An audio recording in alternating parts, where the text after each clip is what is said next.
সুপ্রিয় দর্শক, আমন্ত্রণ জাতির সমসাময়িক নানা বিষয় নিয়ে বাংলা ভিশনের নিয়মিত আয়োজন পাবলিক পার্লামেন্ট অনুষ্ঠানে আপনাদের সঙ্গে আছি আমি ইরশান নাসরুল্লাহ। আর আলোচনার জন্য আমার সঙ্গে স্টুডিওতে অতিথি হিসেবে রয়েছেন নীলুফার চৌধুরী মনি এমপি, সহ সম্পাদক বিএনপি, ফারুক হাসান মুখপাত্র গণ অধিকার পরিষদ, আবদুল্লাহ কাফি রতন সাধারণ সম্পাদক সিপিবি এবং আলাউদ্দিন মোহাম্মদ যুগ্ম সদস্য সচিব এনসিপি। আপনাদের সবাইকে স্বাগত জানাচ্ছি। আমরা আলোচনায় যাব। আমি যেহেতু আর একদিন পরেই বাজেট, নতুন সরকারের প্রথম বাজেট, মানুষের আশা আকাঙ্ক্ষা কতটা পূরণ হবে সেটি, এবং ব্যাংকিং অর্থনীতিবিদ যেটি বলছেন যে দেশের অর্থনীতি ঠিক করতে হলে সবার আগে ব্যাংকিং খাতকে সুশৃঙ্খল করতে হবে। আজকে সংসদেও ইসলামী ব্যাংকের অস্থিরতা নিয়ে আলোচনা হয়েছে। আমি নীলুফার চৌধুরী মনি আপনার কাছে যেতে চাই, আসলে ব্যাংকিং খাতের পরিস্থিতি কি, সরকার তার বাজেটে আসলে জনগণের জন্য কি রাখছে?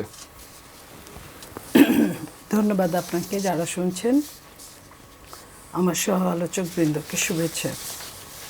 দেখুন, এই সরকার হচ্ছে জনবান্ধব একটা সরকার। গণতন্ত্রকে সম্পূর্ণরূপে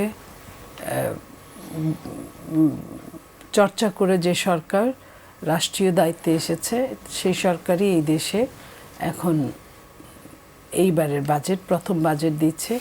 এই বাজেট জনবান্ধব বাজেট হবে এবং প্রত্যেকের কথা মাথায় রেখে বাজেটটা স্থাপন করা হবে। আমরা মনে করি যে এই বাজেট দেশের অর্থনৈতিক স্বচ্ছতা, আগামী দিনের কর্মপরিধি বাড়ানোর জন্য যে বাজেটটা, সেটা করবে। যেখানে যেখানে প্রয়োজন সেখানে বাড়াবে এবং যেখানে প্রয়োজন নয় সেখানে কাটছাট করে একটা বাজেট আগামী পরশুদিন জনসম্মুখে উপস্থাপন করবেন। এবং এখানে ব্যাংকিং খাতের যে সমস্যাগুলো আপনারা জানেন, যে ব্যাংকের অনেক সমস্যা গত সরকারের আগে সরকার থেকেই সমস্যা, প্রায় 8-10টা ব্যাংক দেউলিয়া হয়ে গেছে। কোনো কোনো ব্যাংক অন্য ব্যাংকের সাথে মিশে গিয়ে জীবনটা বাঁচিয়েছে।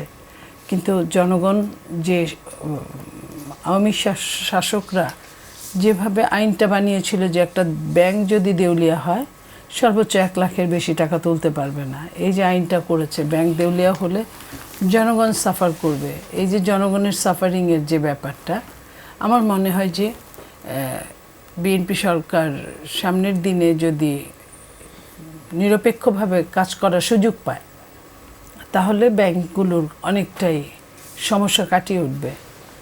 যেটা আজকের আলোচনায় কিন্তু এই ধরনের কথাটা উঠে এসেছে যে ব্যাংক কারো হতে পারে না, ব্যাংক হবে সরকারের, ব্যাংক হবে জনগণের। ব্যাংকের দায়িত্ব কেউ তার নিজের নামে বলতে পারে না যে এই ব্যাংকটা আমার, এই ব্যাংকটা আমরা এটার করেছি। এবং আজকে বলেছে কোন ব্যাংক শুরুতে কত টাকা, কত পার্সেন্ট শেয়ার ছিল সেটাও বলেছে। তারপরে কিভাবে এক একজন তাদের অধিকারের ভেতরে ব্যাংকগুলোকে ঢুকিয়ে ফেলেছে, সেই জায়গা থেকে বিএনপি সরকার কাজ করছে। এবং একটা জিনিস বুঝিয়েছে আজকের মহান জাতীয় সংসদে, যে ইসলামী ব্যাংকের ইসলাম বলতে এখানে কোনো শব্দ কাজ করবে না।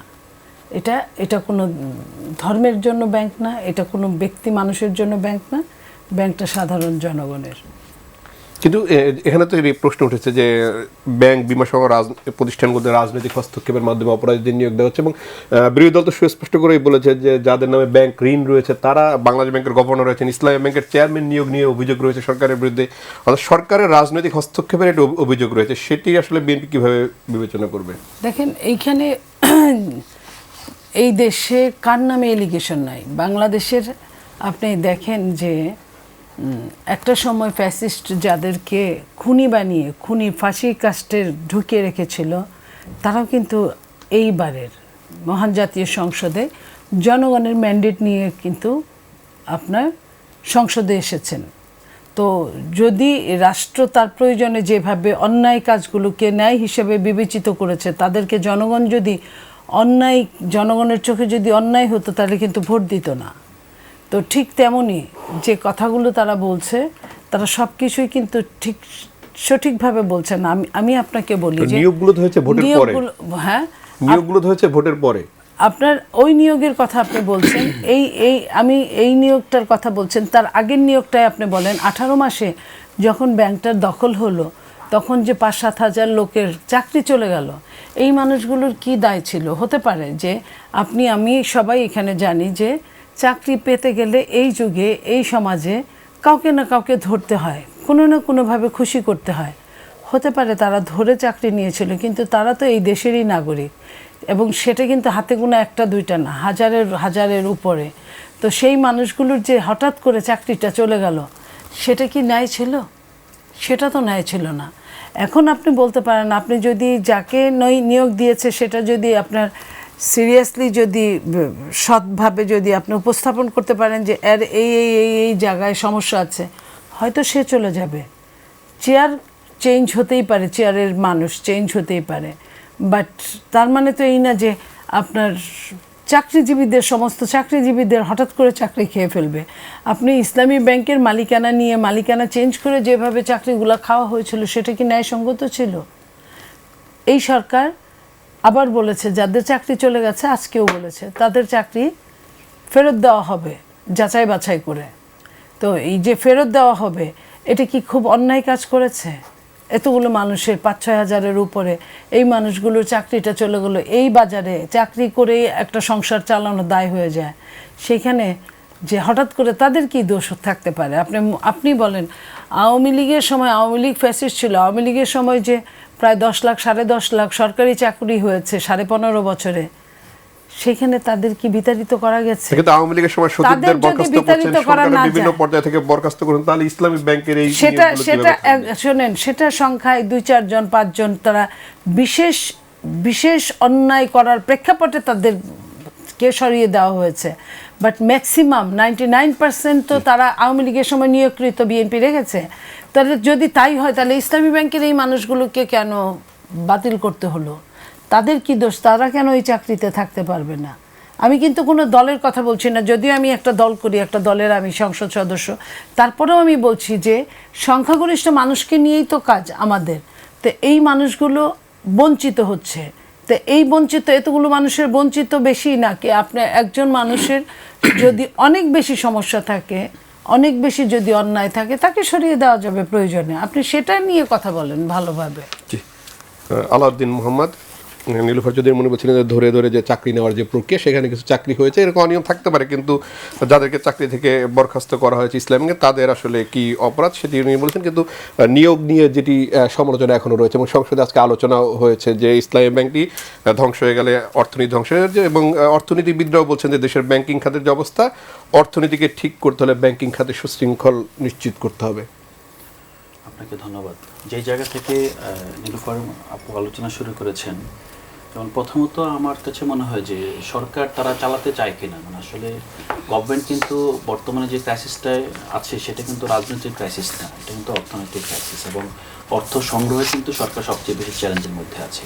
এই জন্য সরকারের যেটা শুরুতে দরকার ছিল আর্থিক খাতে সুশাসন, এবং সুশাসন অবশ্যই আপনার দল মত চেহারা দেখে না সুশাসন। আপনি যেটা বলছেন আপু, সিম্পলি যে তারা যে কোনো প্রক্রিয়া, এবং বাংলাদেশে চাকরি পেতে গেলে কাউকে না কাউকে দ্বারা চাকরি পেতে হয়, আপনি বৈধতা দিবেন কাউকে না কাউকে দ্বারা চাকরি পাওয়াটা, সেই বৈষম্যের বিরুদ্ধে তো আন্দোলন হলো, সেই নৈতিকতার জায়গা থেকে আন্দোলনটা হলো। নৈতিকতার জায়গা থেকে আপনি চাকরি, আপনি দেখেছেন 2017 সালে এই যে প্রথম আলো কয়েকদিন আগে রিপোর্ট করলো, খুব সাহসী দুর্দান্ত প্রতিবেদন করেছে কিভাবে আপনার গোয়েন্দা সংস্থারা আপনার ওয়েস্টার্ন হোটেলে নিয়ে বন্দুকের নলের মুখে আপনার এই ব্যাংকের শেয়ারগুলো আপনার হস্তান্তর করেছে। তারপরে বাংলাদেশে প্রায় 2.25 লক্ষ কোটি টাকা আপনার এখান থেকে পাচার হয়েছে, এই 5টা কি 6টা ব্যাংক থেকে ধরেন।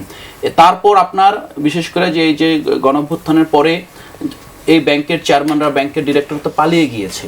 আপনার কখনোই এরকম ঘটনা ঘটে যে কোনো দেশে রাজনৈতিক প্রবলেম হয়েছে, ব্যাংকের ডিরেক্টর পালিয়ে গিয়েছে? কেন পালিয়ে গিয়েছে?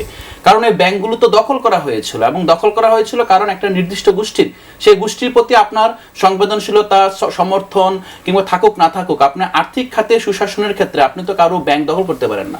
আপনি তো কোনো না নামে বেনামে আইন বহির্ভূতভাবে শেয়ার কিনে, আপনি যেভাবে ইসরায়েল ফিলিস্তিনে জমি কিনেছে, ঠিক একইভাবে কিন্তু অ্যাসালমে ব্যাংকের ভিতরে ঢুকেছে, নামে বেনামে পরিবারের বিভিন্ন সদস্য শেয়ার কিনে, তারপর শেষ মুহূর্তে আপনার যখন ব্যাংকের আপনার বোর্ডে পরিবর্তন দরকার, তখন আপনার গোয়েন্দা সংস্থা কাজে লাগিয়ে আপনার পরিবর্তন করে নিয়ে ব্যাংকগুলো দখল করে নিয়েছে। আমার বিষয়টা হলো যে তারপর যেটা হয়েছে, আমরা যারা ব্যাংকের গ্রাহক, আমিও ইসলামী ব্যাংকের একজন গ্রাহক, আমি তখন দেখেছি যে আপনার ডেস্কে কথা বলছে একটা আঞ্চলিক ভাষায় কথা বলছে, আপনারা কি খেয়াল করেছেন কিনা, যে কখনোই আমরা ব্যাংকে এরকম অদক্ষ কর্মী দেখি নাই। এবং তখন আমরা দেখেছি না কিসের ভিত্তিতে তারা চাকরি পেয়েছে, তাদের বাড়ি পটিয়া। আপনি দেখেন যে পুরো ইসলামী ব্যাংকের যাদের চাকরিচ্যুত হয়েছে সবার বাড়ি একটা নির্দিষ্ট জায়গায় ধরেন। আমাদের শুধু আপনার 24-এর গণঅভ্যুত্থানের কে কেন্দ্র করে না, বাংলাদেশের এই মুহূর্তে সবচেয়ে বড় যে দরকার, একটা ট্রান্সফরমেশন দরকার ছিল। আপনার ট্রান্সফরমেশনের জন্য একটা জায়গায় আপনি যখন ব্রেক করবেন, অনেকগুলো মানুষ আসলে হোঁচট খাবে। এবং কারা হোঁচট খাবে? যারা এখানে অবৈধ প্রক্রিয়ায় নিয়োগপ্রাপ্ত হয়েছিল, যারা এখানে দখলদার ছিল, তারা হোঁচট খাবে। আপনি তাদের যে যেটা বলতেছেন তাদের অধিকারকে আপনি কিভাবে চিন্তা করবেন? আপনি যাদের আপনি চাকরিচ্যুত করা হয়েছে, সবচেয়ে বড় কথা হলো যে একটা অনিয়মকে তার একটা অনিয়মকে জাস্টিফাই করতে পারবেন না। ফাইনালি যদি আমরা বলি, আপনি দেখেন যেই অন্তর্বর্তীকালীন সরকারের অনেকগুলো ব্যর্থতা আছে, কিন্তু একটা জায়গায় সবাই অ্যাপ্রিসিয়েট করেছে যে তারা কিন্তু আর্থিক খাতের যে চ্যালেঞ্জ মোকাবেলা অনেকটাই সফল হয়েছে, এবং রিজার্ভ থেকে শুরু করে পুরো আর্থিক খাতের একটা সুশাসনের ভিত্তি তৈরি করেছে। কিন্তু আমরা শুরুতে দেখেছি যার মাধ্যমে এই ভিত্তি তৈরি হলো, আপনার ব্যাংকের গভর্নরকে আপনার একটা মব সৃষ্টি করে ব্যাংক থেকে তাড়িয়ে দেওয়া হলো। কেন? আপনি তো এটাকে একটা সুন্দর প্রসেসের মধ্য দিয়ে কিন্তু ওনাকে বিদায় দেওয়া যেত। বিএনপির উচিত ছিল ওনার কাছে কৃতজ্ঞ থাকা, যদি তারা 5 আগস্টের পর 3 থেকে 4 মাস পরে যদি আপনার দায়িত্ব গ্রহণ করতো নির্বাচনের মাধ্যমে, তখন যে চ্যালেঞ্জটা মোকাবেলা করতে হতো, বিএনপি কিন্তু সামহাও সেই চ্যালেঞ্জটা অনেকটাই মোকাবেলা থেকে সে রেহাই পেয়েছে। অনেকটা অন্তর্বর্তীকালীন সরকারের উপর দিয়ে অজনপ্রিয় সিদ্ধান্তগুলো কিন্তু তার মধ্য দিয়ে চলে আসছে।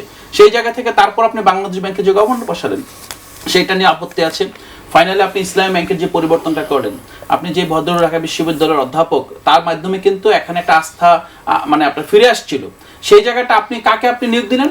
যার বিরুদ্ধে ইতিমধ্যে মামলা তদন্তাধীন। আপনি বলছেন যে সে প্রমাণিত হয় নাই, বাংলাদেশের আইন আদালত আপনি প্রমাণিত হয় নাই, কিন্তু আপনাকে অন্য কোনো ব্যক্তি ছিল না। আপনি যে এই যে এখানে হাজার হাজার কোটি টাকা আবার এই ব্যাংক থেকে আবার আমানত করে টাকা উঠিয়ে নিয়ে গেল, এখন যদি ইসলামী ব্যাংক আবার কলাপস করে, ইসলামী ব্যাংক তো বিএনপির সম্পত্তি না, ইসলামী ব্যাংক তো সরকারের কোনো একক সম্পত্তি না, এটা জনগণের সম্পত্তি। বাংলাদেশে না, পৃথিবীর সব দেশে ব্যাংকিং খাত যখন একটা ব্যাংক যখন কলাপস করে, একটা ব্যাংকে যখন গ্রাহকদের আস্থা কমে যায়, তখন কিন্তু পুরো আর্থিক খাতেই কিন্তু কনফিডেন্স কমে যায়।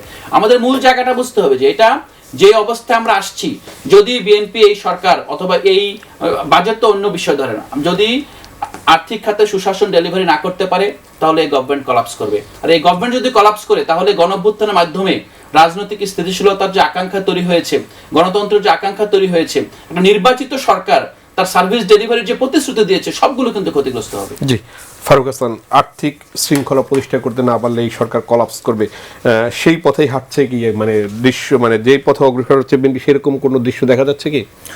হ্যাঁ, ধন্যবাদ বাংলা ভিশনকে, ধন্যবাদ আমার সহ-আলোচক যারা রয়েছেন। প্রথমে বলে রাখি, বিগত এই 100 দিনে বিএনপি সরকার কিন্তু কোনো রাজনৈতিক চ্যালেঞ্জ ফেস করে নাই। এই 100 দিনে বিএনপি যেটা ফেস করেছে সেটা হচ্ছে আমাদের ইকোনমিক চ্যালেঞ্জ বা আর্থিক যে চ্যালেঞ্জ, যেটা আমাদের আল্লাহর রহমান সাহেব বললেন। এখন দেখেন, ইসলামী ব্যাংক নিয়ে অনেক আলোচনা, বিগত সময়ে ওটা নিয়ে আমরা অনেক আলোচনা করেছি, অনেক সমালোচনা হয়েছে। এই যে বারবার বলা হচ্ছে যে ইসলামী ব্যাংক জামাতের ব্যাংক, অমুক একটা দলের ব্যাংক, আসলে ব্যাংক কি কখনো কোনো রাজনৈতিক দলের হয়? আমি আসলে এই উত্তর আজও খুঁজে পাইনি।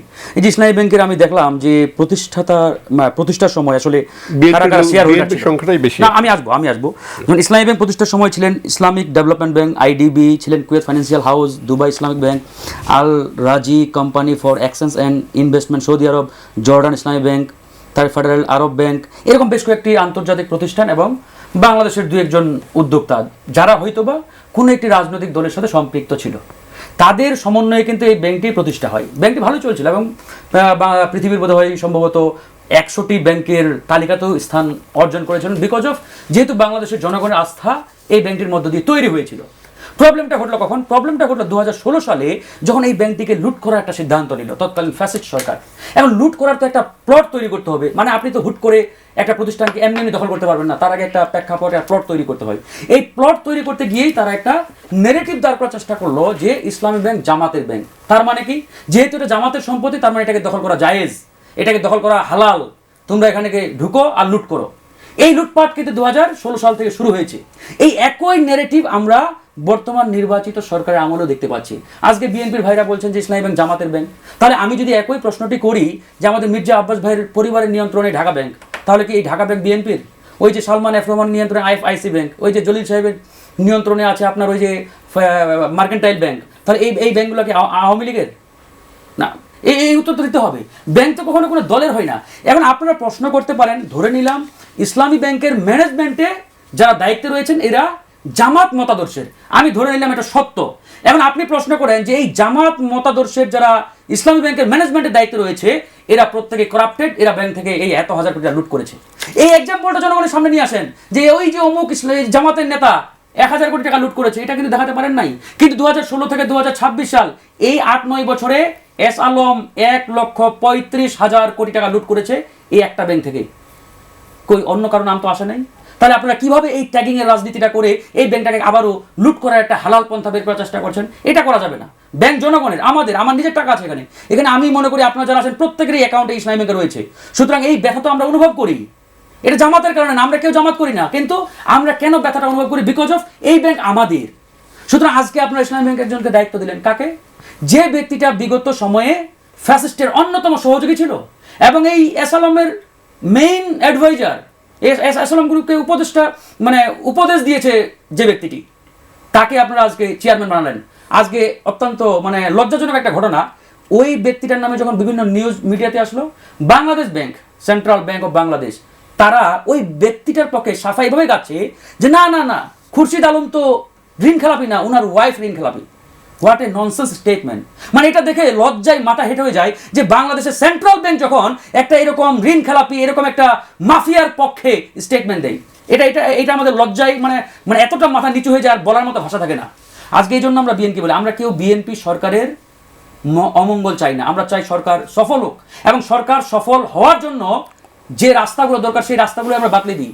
সরকার আজকে যেটা করছে এটা ভালো করছে। এই যে দেখেন গত 3 দিনে 4,500 কোটি টাকা অলরেডি তুলে নিয়েছে গ্রাহকরা। কেন তুলে নিয়েছে? বিকজ অফ এই ঘটনাগুলোর কারণে আজকে তারল্য সংকট ইতিমধ্যে শুরু হয়েছে, ব্যাংকিং খাতে অলরেডি একটা অস্থিরতা তৈরি হয়েছে।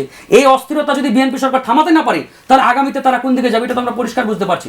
সুতরাং এখানে বিএনপিকে পরিষ্কার একটা সিদ্ধান্ত নিতে হবে, তারা কি সত্যিকার অর্থে এই ব্যাংকিং খাতে শৃঙ্খলা ফ্রি আনতে চান কিনা, নাকি তারা ওই এস আলমের হাতে আবারও ব্যাংকিং খাত তুলে দিতে চান। তারা পরিষ্কার করুক জনগণের সামনে, বাকিটা জনগণ সিদ্ধান্ত নেবে। তবে আমাদের কথা হচ্ছে একবার স্পষ্ট, আমরা চাই না ওই পিছনের যে মাফিয়ারা যারা বিগত 17 বছর এই দেশটাকে লুট করে খেয়েছে, ওই মাফিয়ারা আবারও সামনে আসুক, ওদের হাতে বাংলাদেশের ব্যাংকিং খাতের নিয়ন্ত্রণ যাক। এটা এই দেশের জনগণ, রাজনৈতিক নেতা হিসেবে আমরা কখনো এটা হতে দেব না, মেনে নেব না। একবারে ক্লিয়ার কাট কথা। জি, আব্দুল্লাহ কাফি রতন, ইসলামী ব্যাংকের মাধ্যমে ইসলামকে পুনর্বাসন করা হচ্ছে, এরকম অভিযোগ বিরোধী দলের পক্ষ থেকে করা হচ্ছে। ফারুক হাসান যেটি বললেন, বাংলাদেশ ব্যাংক সাফাই গেছে, ইসলামী ব্যাংকের নতুন চেয়ারম্যানের পক্ষে বাংলাদেশ ব্যাংকের গভর্নরকে নিয়েও সমালোচনা রয়েছে। বিএনপি এত বড় একটি রাজনৈতিক দল, সে কি সমালোচনাহীন কোনো মানুষ খুঁজে পায় না? ধন্যবাদ আপনাকে। ইসলামী ব্যাংক নিয়ে আমি 2টা ফেজ আমি বলবো। একটা হচ্ছে যে ইসলামী ব্যাংক কখনোই সমসুযোগের ব্যাংক ছিল না। ইসলামী ব্যাংক যারা উদ্যোক্তা তারা হচ্ছে বাংলাদেশের জামাত ইসলামের রাজনীতির সাথে সম্পৃক্ত, এবং তারা বিভিন্ন দেশ থেকে এই পুঁজি সংগ্রহ করেছে। এবং আমি আরেকটা প্রশ্ন করে রাখতে চাই, 1971 সালে পরাজয়ের পরে গোলাম আজম সৌদি আরবে চলে গেছিলেন এবং তিনি সেখানে পূর্ব পাকিস্তান পুনরুদ্ধার কমিটি করেছিলেন, এবং সেইটা রশিদ আপনারা সবাই দেখেছেন। সেটা দিয়ে প্রচুর টাকা তিনি সংগ্রহ করেছিলেন। সেই টাকাটা কিভাবে দেশে আসলো সেটাও একটা প্রশ্ন। এই প্রশ্নটা আমি করে রেখে দিতে চাই। আর ইসলামী ব্যাংক কখনোই সমসুযোগ ব্যাংক ছিল না।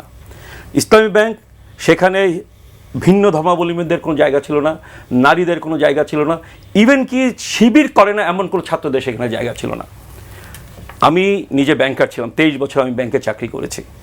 আমি আইএফআইসি ব্যাংক দিয়ে আমার ক্যারিয়ার শুরু করেছিলাম। তখন যে ইসলামী ব্যাংকের বিজ্ঞাপন বেরোতো ওইখানে স্পষ্ট লেখা থাকতো 2 জন ইসলামী ব্যক্তিত্বের রিকমেন্ডেশন ছাড়া অ্যাপ্লিকেশনই করা যেত না। তার মানে ওই 2 জন ইসলামী ব্যক্তিত্ব মানে হচ্ছে জামাত ইসলামের নেতাদের রিকমেন্ডেশন ছাড়া আপনি অ্যাপ্লিকেশনই করতে পারবেন না। সো ইসলামী ব্যাংক কখনোই এটা আপনার সমসুযোগের ব্যাংক ছিল না। এটা ইসলামী ছাত্র শিবিরের ছেলেদেরকে হলো আপনার কর্মসংস্থান করার জন্য একটা বড় ধরনের হাব ছিল। এটা আমি একবার দায়িত্ব নিয়ে আমি বলতে চাই। দ্বিতীয় হচ্ছে যে এই যে আওয়ামী লীগ, এসালামও কিন্তু একসময় জামাত ঘনিষ্ঠ ছিল। বাইতুল শরফ বলে চট্টগ্রামে একটা কমপ্লেক্স আছে, সেই কমপ্লেক্সের অন্যতম বড় ডোনার ছিল এসালাম, সেটা জামাত ইসলাম দ্বারা পরিচালিত হয়। সুতরাং আজকে তারা জামাত ইসলাম যতই এসালামের বিরুদ্ধে বলুক, এসালাম কিন্তু একসময় তাদের ফাইন্যান্সার ছিল, এখনও করে কিনা আমি জানি না। কিন্তু আওয়ামী লীগ তার নেতৃবৃন্দের যে অবৈধ টাকা, সেই টাকাকে আপনার হচ্ছে নিরাপদ করার জন্য একজন ব্যক্তিকে খুঁজে পাইছে এস আলমকে। তাকে হলো ব্যাংকিং কোম্পানি আইনের পরিপন্থী, আপনার একই পরিবারের একাধিক ব্যাংক থাকার কথা না, তার 8টা ব্যাংক ছিল, সবগুলো এখন বিপর্যস্ত। এবং ডিজিএফআই দ্বারা বা অন্যান্য এনএসআই দ্বারা, ডিজিএফআই দ্বারা, নানা রকম বাহিনী দ্বারা সেইগুলিকে দখল করা হয়েছিল। এটা তো সত্য। কিন্তু 5ই আগস্টের গণ অভ্যুত্থানের বিজয়ের পর সেই সুযোগ নিয়ে জামাতে ইসলাম মব করে জামাতাইজেশন করার চেষ্টা করেছে ইসলামী ব্যাংকে। এটাও তো সত্য। এখন সরকার বাংলাদেশ ব্যাংক যদি এইটাকে সকল মানুষের ব্যাংক করতে চায়, সেই কাজটা করতে পারে।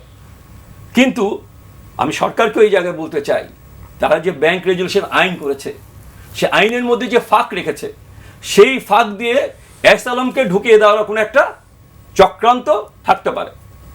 ফলে এই যে যারা ক্ষমতাসীন, গত মানে এরশাদ, তারপর হচ্ছে আওয়ামী লীগ, তারপর হচ্ছে এখন বিএনপি ক্ষমতা আসছে, প্রত্যেকের কিন্তু পৃষ্ঠপোষকতা জামাত মানে ইসলামী ব্যাংক এবং তথাকথিত জামাত ইসলাম পেয়েছে। এখন যখন আক্রমণ করা হচ্ছে, জামাতাইজেশনের জায়গায় যখন হলো প্রশ্ন করা হচ্ছে, তখনই কিন্তু ইসলাম গেল বলে হলো চিৎকার করা হচ্ছে। আজকে সংসদে স্বরাষ্ট্রমন্ত্রী একটা ভালো বলছেন, নিজের দলের জেনারেল সেক্রেটারির নাম বলে, সাধারণ মানে মহাসচিবের নাম বলে, যেটা বলছেন যে ওনার নামে ইসলাম আছে, তাই বলে এটা ইসলাম না। তেমন জামাত ইসলামের নামের সঙ্গে ইসলাম আছে, সেটাও ইসলাম না। ইসলামী ব্যাংকের সাথে ইসলাম আছে, তাই বলে ইসলামী ব্যাংকও ইসলাম না। ব্যবসা বাণিজ্য মুনাফা সেখানে ধর্মের নাম দিয়ে কেন হবে? এখন তো ইসলামী ব্যাংকিং সিস্টেম অনেক ব্যাংকেরই রয়েছে। আপনি ইসলামী ব্যাংকিং সিস্টেম তো আছেই, করতে পারেন, কিন্তু আপনি নাম কেন হলো একটা লোকের নাম আপনি ইসলাম দিলেন আর তাই সে অপরাধ করলো? না, সেরকম তো আলারাফা ইসলামী ব্যাংক আছে না, সোশ্যাল ইসলামী ব্যাংকের তো রয়েছে। সেই জায়গাটাই তো তাহলে শুধু ইসলামী ব্যাংক নিয়ে কেন এই সংকট? তো সেখানে হলো হস্তক্ষেপ করা দরকার ছিল, যে ধর্ম ভিত্তিক কোনো কিছু হলো হবে না। ধর্মের নাম নিয়ে আপনি ইসলামী ব্যাংক রাখলেন, তাহলে অন্য যে ব্যাংকটা, এই যে হালাল সাবানের মতো, কোন সাবানটা হালাল? দেখেন, আরো তো কয়েকটি ব্যাংকের নামের সাথে ইসলামী রয়েছে। না, আমি সেটা তো ইসলামী ব্যাংক তো পাইনিয়ার, বাংলাদেশে ইসলামী আইনের যে পাইনিয়ার। এবং আমি আমার যতটুকু জানা আছে যে ইসলামী ব্যাংকিং ম্যানুয়াল যিনি রচনা করেছেন, হি ইজ নট এ মুসলিম। পৃথিবীতে বড় বড় এইচএসবিসি ব্যাংক, সে মুসলমানদের ব্যাংক। আপনার হচ্ছে হলো অন্য যে ব্যাংকগুলো ইসলামী ব্যাংক করছে, আর কি মুসলমানদের ব্যাংক। প্রফিট ম্যাক্সিমাইজেশন যেখানে হবে, ধর্মের নামে যেখানে হচ্ছে হলো আপনাকে মানুষকে প্রতারণা করা যাবে, সেখানেই আপনি যাবে। এবং এই যে হালাল সাবান বলে যে মানুষকে প্রতারণা করা হলো, প্রতারণা করে ব্যবসা করা হলো, ঠিক একই রকম ঘটনা। সেটা আমি ডেফিনেটলি বলবো সরকারের কাছে যে কোনো ব্যাংক দলীয়করণ করার কোনো সুযোগ নেই।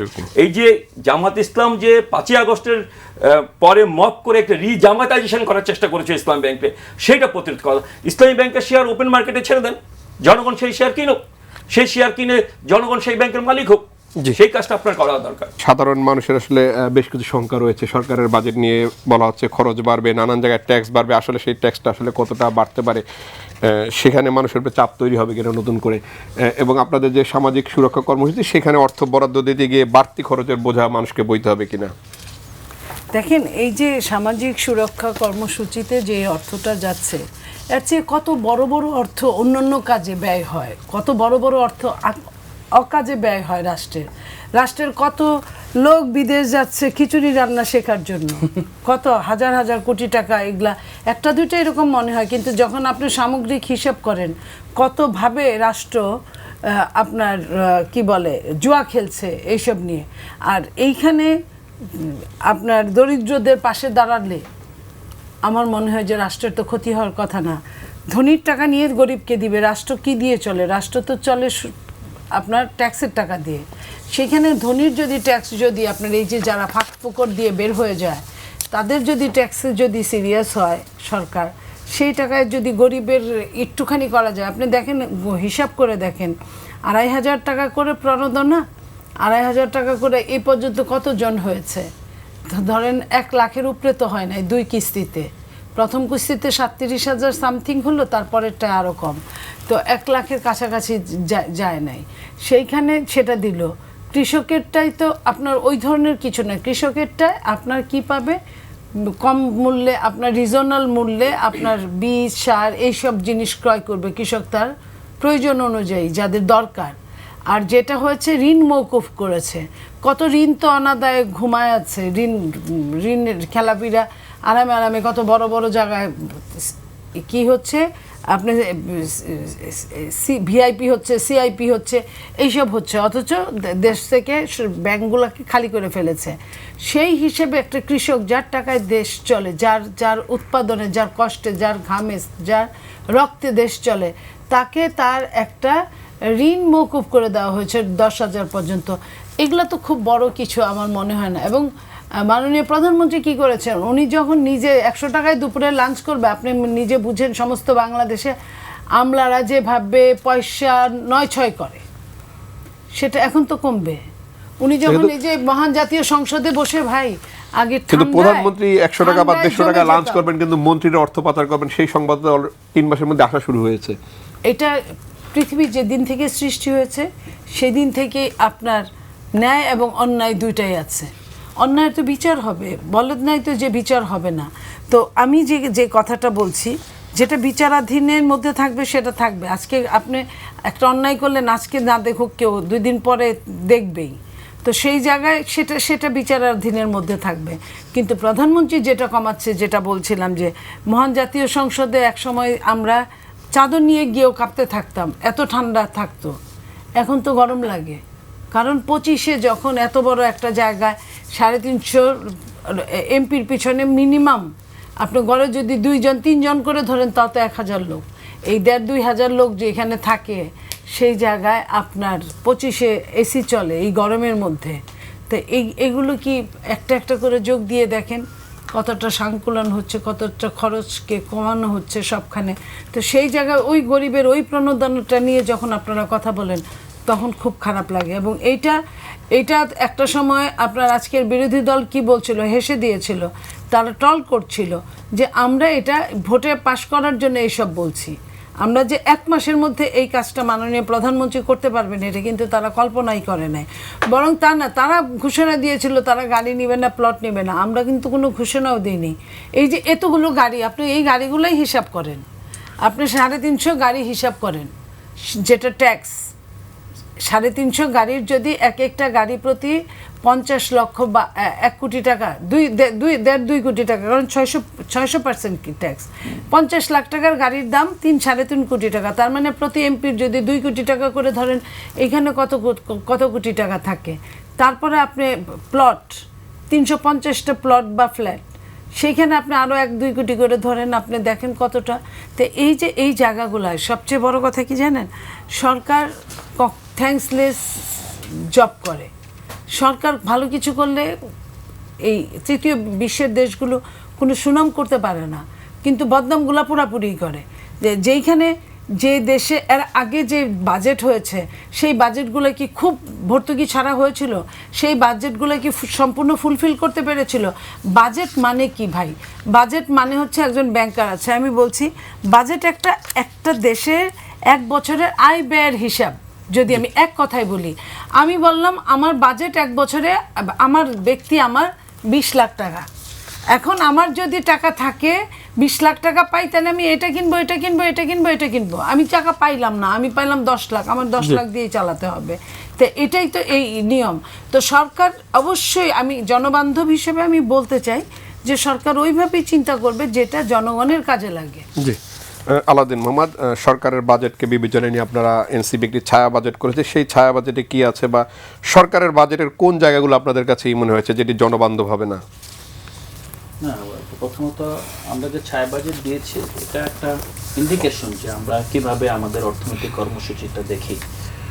আমাদের বাজেটের সাথে সরকারের যে প্রস্তাবিত বাজেট, যেটা আমরা খবর পাচ্ছি এখন পর্যন্ত, সেখানে প্রায় 60,000 কোটি টাকার আপনার গ্যাপ আছে। তো আমরা মনে হচ্ছে যে বর্তমান যে আমাদের অর্থনীতির আকার, সেই আকারের তুলনায় যে বাজেটটা হচ্ছে, বাজেটের সাইজটা নিয়ে আসলে সবসময় আমরা কথা বলতে হয়, কিন্তু একটা বিষয় আমাদেরকে বুঝতে হবে, আমাদের যে ডাটার উপর ভিত্তি করে আমরা সিদ্ধান্ত নেই।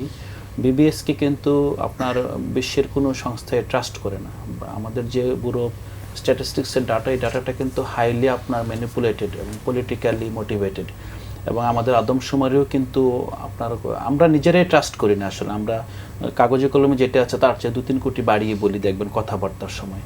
অর্থনীতির ক্ষেত্রে আমরা যে এখন $450 বিলিয়ন অর্থনীতি বলে প্রজেক্ট করছি, কিন্তু এই এত বিলিয়ন যে আপনার আমাদের জিডিপি অর্থনৈতিক কর্মকাণ্ড হচ্ছে, আমরা তো আসলে কোনো জব ক্রিয়েশন দেখতে পাচ্ছি না। কোথায় হচ্ছে এগুলো? কিন্তু যেমন আগে আমরা দেখেছি বড় বড় সরকারের মেগা প্রজেক্ট, এবং বাংলাদেশের ব্যবসায়ীরা দীর্ঘদিন ধরে আপনার একটা প্র্যাকটিস করে আসছে যে আপনার the safest business is with the government. মানে এটা কিন্তু আপনার এমন একটা জায়গায় চলে আসছে যে আপনি সরকারের বাইরে, সরকারই এখানে ব্যবসা করছে, সরকারই এখানে বড় কর্মসংস্থানের উৎস, সরকারি আপনার যে যদি বলেন কর্মসংস্থান, সরকারি কর্মসংস্থান বলতে বুঝলাম যে মেগা প্রজেক্টের মাধ্যমে একটা আর হলো যে গভর্নমেন্টের যারা মানে রেভিনিউ বিভাগে কাজ করছেন, সরকার থেকে সরাসরি আপনারা অর্থ পাচ্ছেন। তো এখানে প্রাইভেট সেক্টরকে ডেভেলপ করার জন্য অথবা প্রাইভেট সেক্টর যে নিজের মতো করে পরিচালিত হবে সেটার জন্য যে ইকোসিস্টেম, সেটা কিন্তু আমরা অতীতে দেখি নাই। হ্যাঁ, অতীতে আমরা ডিজিটাল বাংলাদেশ দেখেছি, স্মার্ট বাংলাদেশ দেখেছি, কিন্তু মোটা দাগে আমরা আমাদের যেই সমকক্ষ যে অর্থনীতিগুলো তাদের সাথে আমরা প্রতিযোগিতার মতো কিন্তু সক্ষমতা এখানে নাই। আমরা যেই স্ট্রাকচারে রেখে এখনও অর্থনীতিকে দেখছি যে সস্তা শ্রমের বাজার, এটা কিন্তু আর বেশি দিন আমরা রাখতে পারবো না, এবং এটা রাখা উচিত না। এত নিষ্পেষণ, এই জায়গা থেকে যদি এই বাজেটের কথা চিন্তা করি, বাজেটটা আসলে আসলে কাকে উঠাবে আর কাকে নামাবে, অর্থাৎ নামাবে বলছি না, যে কার টুটি চেপে ধরবে আর কাকে একটু সামনের দিকে এগিয়ে নিয়ে যাবে, এটা খুব গুরুত্বপূর্ণ। তো আমরা তো এখন আসলে বাজেটটা পাই নাই, কিন্তু আমাদের প্রত্যাশা হলো যেই আপনার সাধারণ মানুষ যারা মূল্যস্ফীতির চাপে অতিষ্ঠ, যাদের প্রকৃত আয় প্রতিদিনই কমছে, তাদের কিভাবে আপনার করের বোঝাই বলি কিংবা তাদের উপরে আপনার যদি তাদের প্রকৃত আয় বাড়ানোর কোনো উদ্যোগ বাজেটে আমরা দেখতে চাই। পাশাপাশি যে আপনার বড় শিল্প প্রতিষ্ঠানগুলো, বড় ব্যবসায়ী যারা আসলে সরকারকে আপনার ট্যাক্স থেকে বঞ্চিত করে, এবং মানে স্বাভাবিকভাবে আপনি দেখেন যে আমরা যেই করের ব্যাপারটা দেখি, যারা ট্যাক্স দিচ্ছে তারাই কিন্তু তাদের উপরেই বছরে বছরে বাড়ানো হয়, কিন্তু যারা দিচ্ছে না তাদেরকে কিন্তু করের আওতায় আনা হয় না। এটার মাধ্যমে কিন্তু বৈষম্যটা পারপিচুয়েট করা হয়। আরও একটা বিষয় আছে, সেটা হলো যে আপনি যে ফাইন্যান্স, গভর্নমেন্ট যেই খরচ করবে এই টাকাটা আসলে আসবে কোথা থেকে? আমরা আগে বৈদেশিক অনুদান পেতাম, অনুদানের রাস্তা এখন অনেকটাই বন্ধ হয়ে গিয়েছে। তারপর আমরা বৈদেশিক ঋণে ঝুঁকলাম, আমাদেরকে যেই পরিমাণ ঋণ আমাদের উপর রেখে গিয়েছে এখন কিন্তু, এবং উল্লেখযোগ্যভাবে আমাদের ক্রেডিট রেটিং এখন কমে গিয়েছে, এবং লাস্ট যে IMF-এর যে লোনের সর্বশেষ কিস্তিগুলো কিন্তু আমরা এই সরকার আসার পর আর পাচ্ছি না।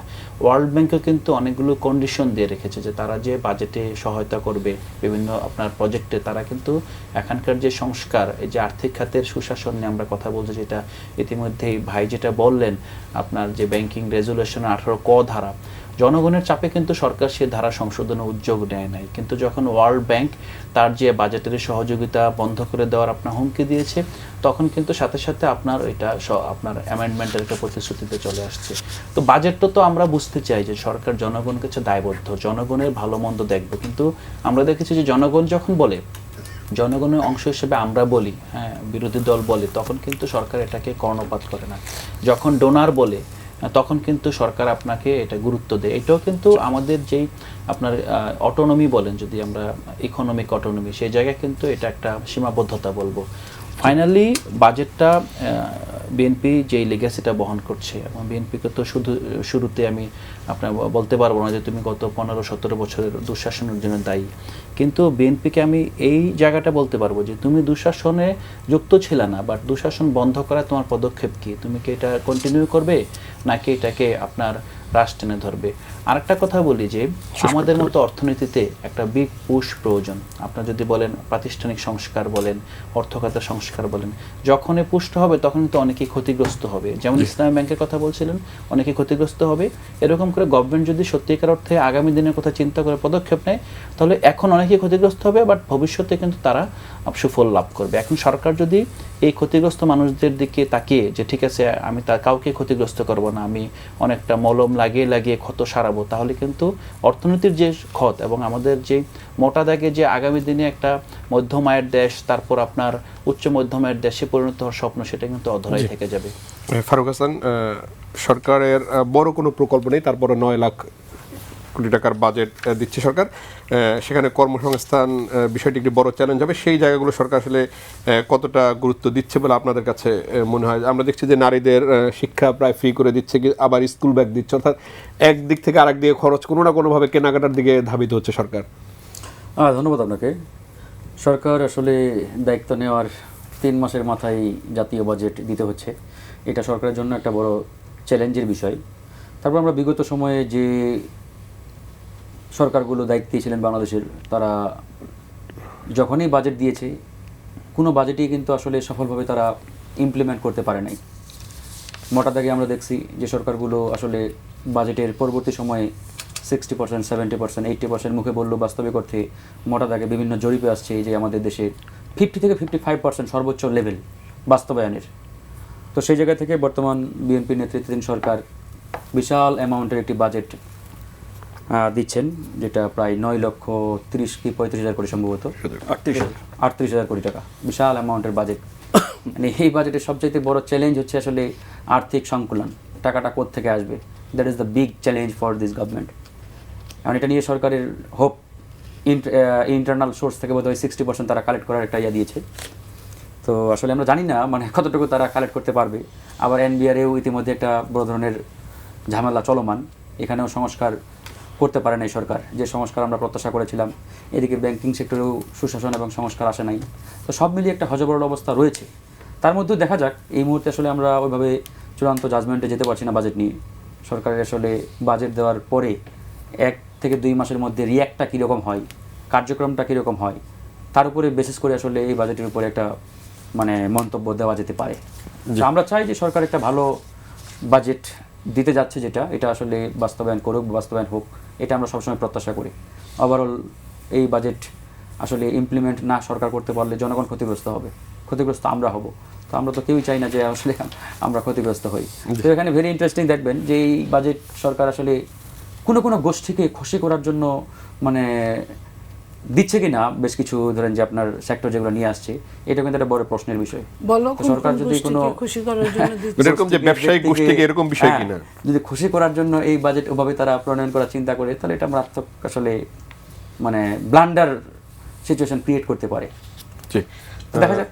আব্দুল্লাহ এই যে কাফির আপনারা রতন, মানে এই আপা বললেন এক্সাম্পল বলবো না, এই যে আপনারা বিড়ি সিগারেটের দাম বোধহয় বাড়াবেন না এবার ঘোষণা দিয়েছেন। মানে এই বাজেটে বিড়ি সিগারেট বা মাদকজাত যে দ্রব্যগুলো, তামাকজাত, এই দ্রব্যগুলোর দাম কিন্তু বিগত প্রত্যেকটা বাজেটে আমরা দেখছি এগুলোর দাম বাড়ানো হয়। বিকজ অফ এটাতে একে আপনার স্বাস্থ্যের জন্য ক্ষতিকর, দ্বিতীয়ত যারা খেতে চায় তারপরেও জেনে বুঝে ক্ষতিকর জিনিসটা তারা উচ্চ দামে ক্রয় করে খাক, এটা সরকারের রেভিনিউ মানে আর্নের একটা বড় সোর্স। বাট এবারে বর্তমান সরকার দেখলাম যে বিড়ি সিগারেট বা তামাকজাত পণ্যের দাম মানে বাড়াবে না, বরঞ্চ কমাতে পারে আর কি।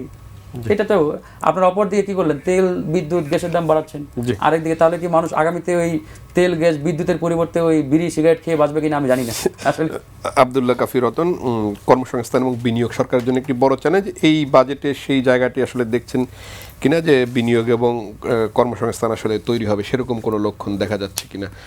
এবং সরকার আসলে যে যেহেতু সামাজিক সুরক্ষা অনেক কর্মসূচি চালু করেছে, অর্থাৎ 20 টাকা সাহায্য দিতে গিয়ে জনগণের উপরে 25 টাকার ট্যাক্স চাপাবে কিনা, এরকম হবে কিনা? ধন্যবাদ আপনাকে। প্রতি বছরই বছর যায়, প্রতি বছরই বাজেটের আকার বাড়ে। এই বছরের বাজেট প্রতি বছরে আমরা বলি যে সর্বোচ্চ বাজেট, তো এই বছরও 9,38,000 কোটি টাকা, এটা আমি পত্রিকা থেকে দেখেছি। বাজেট দিলে বোঝা যাবে যে আসলে এটা কত, এটার আকার কি। এবং এইটা যেমন সবচেয়ে বড় বাজেট, আবার সবচেয়ে বড় ঘাটতি বাজেট। 2,48,000 কোটি টাকা হলো ঘাটতি হবে। এখন আপনার এনবিআরকে যে টার্গেট দেওয়া হয়েছে 6 লক্ষ কোটি টাকার যে টার্গেট, এনবিআর প্রতি বছর ধরেন 70% অ্যাচিভ করতে পারে। তো এই বছরও যদি হয় তাহলে ওই 2,48,000 সঙ্গে আরও এইটা যদি যুক্ত হয় তাহলে ঘাটতির পরিমাণ আরও বড় হবে। তো এই ঘাটতি বাজেট আপনি তো অ্যালোকেশন দিলেন, আপনি যেটা এবার অন্য একটা বিষয় যে সামাজিক সুরক্ষার জন্য অনেকগুলি দেওয়া আছে, এটা শুরু করে তো এটা আর বন্ধ করে দেওয়া যাবে না, ফলে এটা চলমান থাকবে, এটা ক্রমান্বয়ে বাড়বে। তো ফলে আপনি সরকারকে আরও বেশি ডিপেন্ডেন্ট হতে হবে ঋণের উপরে। সেই ঋণ কোত্থেকে নেবে? বিদেশ থেকেও নিতে পারে। বিদেশ থেকে নিলে আপনার সুদ প্রদানের একটা মানে বড় ধরনের কড়া নীতির মধ্যে তাকে যাইতে হবে। ফলে আপনার উন্নয়ন খাতে যেই ব্যয়টা করতে পারতো সেই ব্যয়টা সে করতে পারবে না। আবার আমাদের লোকাল ব্যাঙ্কগুলির কাছ থেকে যখন সে ঋণ নেবেন বা অথবা জনগণের কাছ থেকে সঞ্চয়পত্রের মাধ্যমে ঋণ নিবে, তখন কি হবে? তখন তো ইনভেস্টমেন্টের ঋণ প্রবাহ মানে ব্যক্তি খাতে ঋণ প্রবাহ তো কমে যাবে, ফলে আপনার বিনিয়োগ কমে যাবে। বিনিয়োগ কমে গেলে আপনার অন্যদিকে হচ্ছে হলো যে সরকার একটা টার্গেট ফিক্স আপ করছে যে তার দ্রব্যমূল্য কমাবে, মূল্যস্ফীতি কমাবে, এটা কন্টেইন করবে, কোন মূল্যস্ফীতি কন্টেইন করবে। এই মে মাসে হচ্ছে গত 16 মাসের মধ্যে সর্বোচ্চ মুদ্রাস্ফীতি 9.42%। সরকারের হিসাব, কিন্তু অর্থনীতির বোঝা 2 আর সেটা আমি সরকারি হিসাবটাই ধরি, আর কিন্তু 9.42%। ফলে আপনার জনগণের যে ক্রয় ক্ষমতা, রিয়েল ইনকাম, সেটা তো কমে যাবে। ফলে আপনি চাহিদা কমে যাবে, চাহিদা কমে গেলে উৎপাদন কমে যাবে।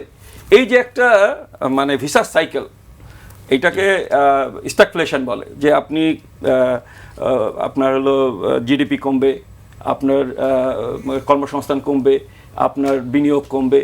ফলে একটা অর্থনীতিতে তারেক রহমান সাহেব গত 3-4 দিন আগে 31 তারিখ 31 তারিখ বলছিলেন যে একটা সামনে একটা কঠিন সময় আসতেছে। সেই কঠিন সময়টাকে উনি কিন্তু আকার দেয় না যে সেই কঠিন সময়টা কি। সেই কঠিন সময়টা পলিটিক্যাল হতে পারে, সেই কঠিন সময়টা আমার বিবেচনা আর্থিক কঠিন সময় আমাদের জন্য আসতে পারে। ফলে এই বাজেটে যেই আপনি আকার দেখে প্রকার বোঝা যাবে না আপনি। এবং আরেকটা কথা আমি যেটা বলতে চাই, সেটা আমার দিক থেকে বলতে চাই, আমার রাজনৈতিক ফিলোসফি থেকে বলতে চাই, যে দর্শন কিন্তু আপনি এরশাদের যেই বাজেট দর্শন ছিল, সেই একই দর্শন হলো আপনার শেখ হাসিনা ফলো করে গেছে, সেই একই দর্শন অন্তর্বর্তীকালীন সরকার ফলো করে গেছে, সেই একই দর্শন বিএনপি সরকারও ফলো করে গেছে। ফলে মানে বেসিক চেঞ্জ, বাজেটের বেসিক চেঞ্জ আসলে কিছু হবে না। নীলুফার চৌধুরী মনি গতকাল প্রধানমন্ত্রী তথ্য উপদেষ্টা একটি কথা বলেছেন যে স্থানীয় সরকার নির্বাচনে ব্যক্তি হিসেবে যে কেউ অংশ নিতে পারবেন, সে কোন দলের সেটা বিবেচনায় নেওয়া হবে না। এক্ষেত্রে যে আওয়ামী লীগ ফেরত আসার একটা তৈরি হবে কিনা, বা সেই ধরনের সুযোগ সরকার আসলে করে দিচ্ছে কিনা। দেখেন, এইবার নির্বাচনে তো মার্কা থাকবে না। মার্কা যদি না থাকে, যে আওয়ামী লীগের কোনো মামলা নাই, মোকদ্দমা নাই, তার জেল জুলুম নাই, যদি এমন কেউ থাকে তাহলে সে তো ইলেকশন করতেই পারে।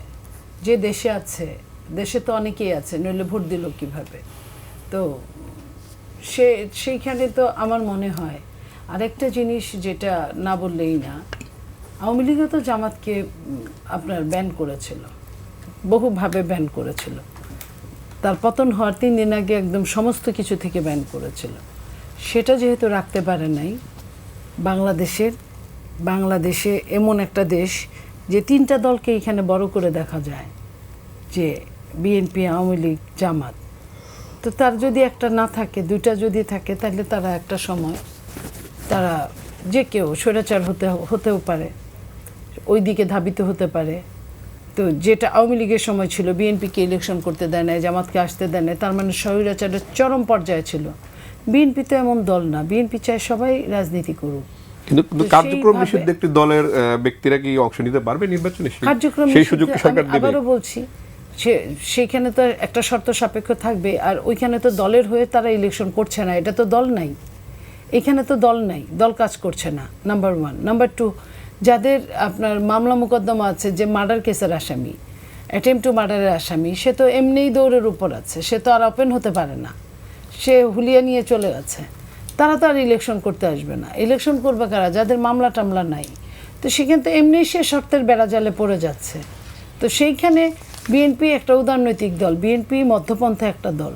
বিএনপি এইভাবে চরমভাবে যে তার অস্তিত্ব আমি দেখব না, তুমি আমার ক্ষতি করেছো তাই আমি তোমার বাড়িতে ঘুঘু চড়াবো। শেখ হাসিনা যেমন খালেদা জিয়াকে বলেছিল যে তুমি আমাকে বাড়ি দাও নাই ধানমন্ডির, তোমার বাড়িতে আমি ঘুঘু চড়াবো, এবং সে ঘুঘু চড়ায় দেখায় দিছে ওখানে। বিএনপি ওই ধরনের দল না। দল হলে আপনি দেখেন আমাদের মাননীয় প্রধানমন্ত্রী, উনি বিভিন্ন জায়গায় বক্তব্য রাখেন, বিভিন্ন জায়গায় কাজ করেন। উনি পারতপক্ষে আওয়ামী লীগের নামে, আওয়ামী লীগ এত টর্চার করেছে, ওনার জীবনটাকে ছন্নছাড়া করেছে, তারপরে উনি কিন্তু পারতপক্ষে শেখ হাসিনার নাম ধরে বা আওয়ামী লীগের কারো নাম ধরে কখনো বকা দেওয়া তো অনেক দূরের কথা, তার নিজের কষ্টের কথাগুলো ওইভাবে স্মরণ করেন না। সো সেই জায়গা থেকে বোঝা যায় যে একটা উদারনৈতিক দলের কাছ থেকে মানুষ কী আশা করে। উনি কি বলেছেন? উনি ইলেকশনে পাশ করার পরে, বিজয়ী হওয়ার পরে, প্রধানমন্ত্রী হওয়ার পরে উনি বলেছেন, যারা আমাকে ভোট দিয়েছে এবং যারা আমাকে ভোট দেন নাই, যারা ভোট দিতেই আসেন নাই, আমি সবার প্রধানমন্ত্রী। তাই যে মানুষটা এই কথাগুলো বলতে পারে তার মধ্যে অত ওই ধরনের বাড়াবাড়ি, ওই ধরনের আপনার হিংসামি এগুলো না পাওয়াটাই স্বাভাবিক, এবং দলটাও অনেকটা এরকমই। জি, আলাউদ্দিন, সরকারের এই নমনীয়তার সুযোগে আসলে আওয়ামী লীগ আবার রাজনীতিতে ফিরবে কিনা, এবং সেটি আসলে দেশের রাজনীতির জন্য কতটা উপযোগী হবে বা কতটা উপকারী হবে? আমার যেটা মনে হয় যে সরকার যে নমনীয় নীতি গ্রহণ করছে, এটা আওয়ামী লীগের কাছ থেকে নির্বাচনের পূর্বে তার দেওয়া প্রতিশ্রুতি এবং বৈশ্বিক বাস্তবতা, সে আসলে মানে সরকার ইভেন কোনো বৈশ্বিক শক্তির সাথে সমঝোতা করে এসেছে কিনা, এটা একটা প্রশ্নবিদ্ধ বিষয়। দ্বিতীয়ত হলো যে আওয়ামী লীগ তো আসতেই পারে, কিন্তু আপনি তো বিচার করতে হবে। আমরা তো ধরেন আওয়ামী লীগ নিয়ে, আওয়ামী লীগের মানুষ তো এই দেশেরই মানুষ ধরেন, কিন্তু আওয়ামী লীগ আসলে কী হিসাবে আসবে? আওয়ামী লীগ নিজে একটা প্রস্তাব দেবে, আসার পথ তৈরি করুক যে আমরা আসলে 2024 সালের যে গণঅভ্যুত্থানে মানুষের বিপক্ষে দাঁড়িয়েছি, এখানে যারা খুন করেছে রাষ্ট্রীয়, যাদের অর্ডারের মাধ্যমে এই খুন, 15 বছর ধরে যে গুম হয়েছে, আমাদের দেশের অর্থ লুণ্ঠন হয়েছে, এগুলোর বিরুদ্ধে তো আওয়ামী লীগকে কথা বলতে হবে, আওয়ামী লীগকে তো স্বীকার করতে হবে। আওয়ামী লীগ যদি জুলাইকে শুধু জুলাই সন্ত্রাস আর ষড়যন্ত্র, আপনার জুলাইতে কিছুই হয় নাই, এখানে বৈদেশিক ষড়যন্ত্র, রেজিম চেঞ্জ হয়েছে, সেই ন্যারেটিভ নিয়ে, তারপর আরেকটা বিষয় আছে, আওয়ামী লীগ একটা বড় অংশ মনে করে আওয়ামী লীগ ফিরবে, কিন্তু কিভাবে ফিরবে তারা কিন্তু এটা জনগণের কাছে খোলাসা করে বলছে না। এবং যখন আপনি প্রশ্ন করেন দেখবেন যে বেশিরভাগ ক্ষেত্রে কোনো না কোনোভাবে হয়তো ভারত এখানে এসে তাদেরকে বসিয়ে দিয়ে যাবে। তো যদি এরকমই হয়, ধরেন আমাদের এর যে আওয়ামী লীগ, ঠিক আছে, আওয়ামী লীগ নিয়ে যদি সরকার নমনীয় থাকে, আমি ধরেন তর্কের ক্ষেত্রে ধরেন আমিও নমনীয়, কিন্তু এই জায়গাগুলোকে অ্যাড্রেস করবো না। তারেক রহমান তো ব্যক্তি আপনার বিরুদ্ধে বিদ্বেষ করছে না, আমরা স্বাগত জানাচ্ছি, কিন্তু একই সাথে তিনি যখন আপনার তার সহযোদ্ধা, আপনার প্রায় 17 বছর একসাথে যারা রাজনীতি করেছে তাদেরকে গুপ্ত বলে কথা বলছে, আবার বলছে তলে তলে আপনার এক হয়ে গেছে, এটা কিন্তু রাষ্ট্রপ্রধানের মুখের ভাষা। সো আপনি ফ্যাসিস্টের বিরুদ্ধে আপনি খুবই সংযমী, আবার আপনি যে ফ্যাসিস্টের যারা জুলুমের শিকার হয়েছে আপনার মতোই সহযোদ্ধা, তাদের বিরুদ্ধে আবার খুবই উচ্চকণ্ঠ। এবং উনি কিন্তু আরও বাজেভাবে, যেমন মানে একটা রাজনৈতিক দল খুব সম্ভবত আমাদেরকে ইঙ্গিত করে বলেছেন যে তাদের আবার লেজ গজিয়েছে। একটা দেশের রাষ্ট্রপ্রধান আমরা যেটা বলি, হ্যাঁ এটা হয়তো অনেক আপনার পিয়ারের ভিড়ে মানুষ হয়তো বা খেয়াল করছে না, কিন্তু এই ঘটনাগুলো তো ঘটেছে, এগুলো তো বলেছেন, তিনিও তো বলেছেন। গুপ্ত কথার মাধ্যমে যে ক্যাম্পাসে যে বিশৃঙ্খলা সৃষ্টি হয়েছে, এটার দায়িত্ব তারেক রহমান সাহেবকে নিতে হবে। এই জন্য আমি বলবো আওয়ামী লীগ আসুক, আওয়ামী লীগ আসাতে আমার কোনো আপত্তি নেই, বিচারের মুখোমুখি হবে না। এই যে অর্থ আপনার যারা লুট করেছে তাদেরকে বিচারে আওতায় আনবেন না, তাদের অর্থ ফেরত আনবেন না। তো এগুলো না করে আপনি আওয়ামী লীগ আসবে আপনি ভাষা বলে কথা বললেন, এটা দিয়ে আসলে কি করতে চাচ্ছেন? বিরোধী শক্তিকে বুঝাতে চাচ্ছেন যে আমার কিন্তু হাতে অপশন আছে, যে হ্যাঁ আমি তো, আপু কিন্তু যেটা বললেন খুব অনেস্টলি বললেন, যদি আপনার আওয়ামী লীগ না থাকে হয়তো বা কেউ একজন স্বৈরাচারী হয়ে উঠবে, এবং স্বৈরাচারী হয়ে তো উঠবে, মানে ওঠার চান্স তো দেখতেছি আসলে, মানে ফারুক হাসান, আপনার কাছে যাই, আপনি আওয়ামী লীগ নিয়ে হয়তো প্রসঙ্গে হয়তো কথা বলবেন, তারপরে আরেকটা প্রশ্ন রাখছি, সেটি হচ্ছে যে সীমান্তে পুশিনটি বেড়েছে এবং সেটি নিয়ে আসলে বাংলাদেশ ভারতের টানাপোড়েন 5 আগস্টের পর থেকে চলছে, এটিও একটি চাপ তৈরি করছে কিনা বাংলাদেশের উপরে? ধন্যবাদ আপনাকে। শুরুতেই বলে রাখি, এই যে আওয়ামী লীগ ফিরে আসবে কি আসবে না, এটা নিয়ে সরকারের মধ্যে যে একটি ধোঁয়াশাপূর্ণ পজিশন, এটা বাংলাদেশের জনগণের জন্য মারাত্মক একটা হুমকি হয়ে দাঁড়াবে।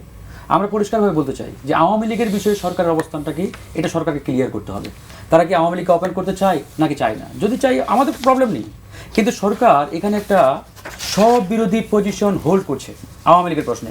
যেমন ধরেন সরকারের কেউ বলার চেষ্টা করছেন যে আওয়ামী লীগের যারা তারা ইলেকশনে আসতে পারে, আবার কেউ বলছেন যে আমরা উদার রাজনৈতিক দল, সবাইকে রাজনীতি করতে দিতে চাই। আবার কেউ বলছেন যে যারা নিষিদ্ধ ইতিমধ্যে জনগণ কর্তৃক বিতাড়িত, তারা রাজনীতি করতে পারবে না। এটা কিন্তু বিএনপির এক নেতার বক্তব্য। এই যে একটা স্ববিরোধী পজিশন বিএনপির মধ্যে, এটা নিয়ে আমাদের একটা বড় ধরনের যে আশঙ্কার জায়গা। আমাদের কথা তো স্পষ্ট ভাই, আপনারা যদি মনে করেন যে আওয়ামী লীগকে নিয়ে রাজনীতি করবেন, অসুবিধা নেই, ওপেন করে দেন। নিষেধাজ্ঞা কালকে প্রত্যাহার করেন, যে এই নির্বাহী আদেশে নিষেধাজ্ঞা দিয়েছিলাম আমরা, এটা আসলে সঠিক নয়, বৈধ নয়, এটা ইলিগাল, আমরা প্রত্যাহার করে নিলাম, নো প্রবলেম। আসুক, মাঠে খেলা হবে, খেলায় যে টিকবে জিতবে নাকি ভাইজান, তা আমাদের কথা একবার ক্লিয়ার।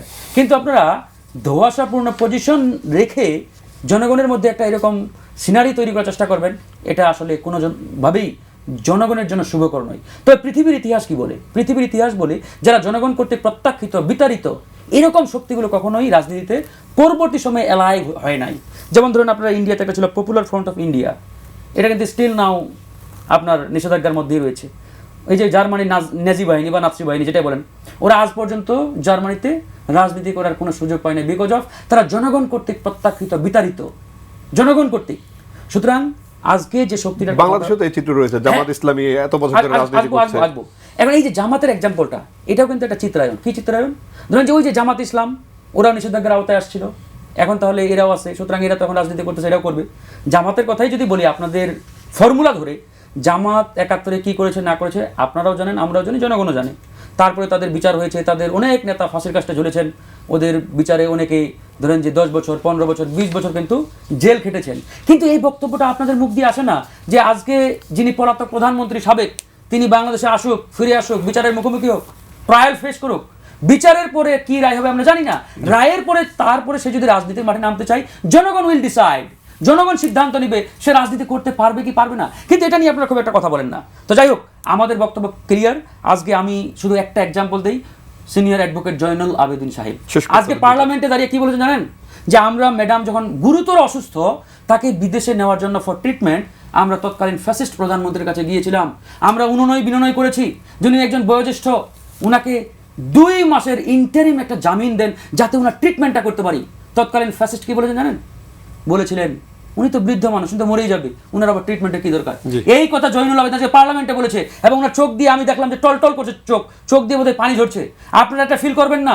আজকে যারা ঢাকা শহরে বিএনপি নেতারা ওই যে এসি রুমে বসে 5 স্টার হোটেলের মতো আলিশান অফিস করছে, এটা জানে না ওই যে 17 বছর যে কর্মীরা বিএনপির গ্রামে গঞ্জে গম খেতে ঘুমিয়েছে, বাসায় বাড়িতে ঘুমাতে পারে নাই, তারা কষ্টটা বুঝে, এই ফ্যাসিস্টের যন্ত্রণাটা কি। সুতরাং আপনারা যখন এই সিদ্ধান্তগুলো নেবেন, কথাগুলো বলবেন, দয়া করে আমাদের সর্বজনের প্রিয় ম্যাডাম বেগম খালেদা জিয়ার কথা চিন্তা করবেন, ওই কর্মীদের কথা চিন্তা করবেন। পুশিন নিয়ে 30 সেকেন্ডে শেষ করে দিই। পুশিন নিয়ে অনেক কথা হচ্ছে, এটা অফকোর্স ভারতের একটা ষড়যন্ত্রের ধরেন যে একটা বাহ্যিক নমুনা। এটার মাধ্যমে তারা বাংলাদেশ সরকারকে চাপ দিচ্ছে, জনগণকে একটা সিগন্যাল দিচ্ছে যে আমরা এখানে আওয়ামী লীগে ব্যাক করতে চাই। আগামীকাল বিকেল 4টায় এই পুশিনের বিরুদ্ধে আমরা গণ অধিকার পরিষদ বিক্ষোভ দিয়েছি। আব্দুল্লাহ কাফির সকলকে আমন্ত্রণ। আওয়ামী লীগের ফেরত আসা এবং এই ভারতের আপনি কি মানে আপনি দেখছেন না যে আওয়ামী লীগ ফিরে আসছে, ছাত্রলীগ ফিরে আসছে, যারা ছাত্রলীগ করতো তারা হলো এখন ডাকসুর নেতা, ইলেকশন করেছে, ইলেকশন করে ডাকসুতে নির্বাচিত হয়েছে, এটাকে আপনি দেখেন। সুতরাং আওয়ামী লীগ তো আছেই, যারা একসময় আওয়ামী লীগ ছাত্রলীগ করছে তারা এখন ভিন্ন নামে হচ্ছে হলো ভিন্ন দল করতেছে, ভিন্ন আপনার পরিচয় আছে, তারা এমপি হয়েছে, তারা নানা রকম কর্মকাণ্ড করছে, ফলে সেটা তো আছেই। সেটা নিয়ে মানে নতুন করে যদি আপনি জানতে চান তাহলে আমি বলবো যে আওয়ামী লীগ তো আছেই।